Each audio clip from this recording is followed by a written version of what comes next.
বাইরে করে সমস্যা কি করি হ্যাঁ সরাগিন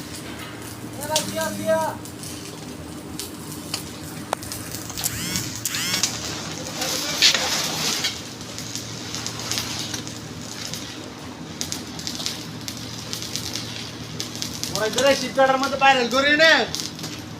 ওরা তো দুই তিন বার হাতে প্রমোশন হয়ে গিয়েছে क्या करूँ इतना বুঝছো না ওই হাওয়া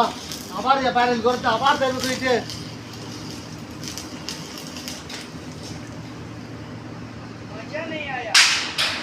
तेरे বাইরে গেলে সমস্যা তো तेरे বাইরে গন্ধ দিল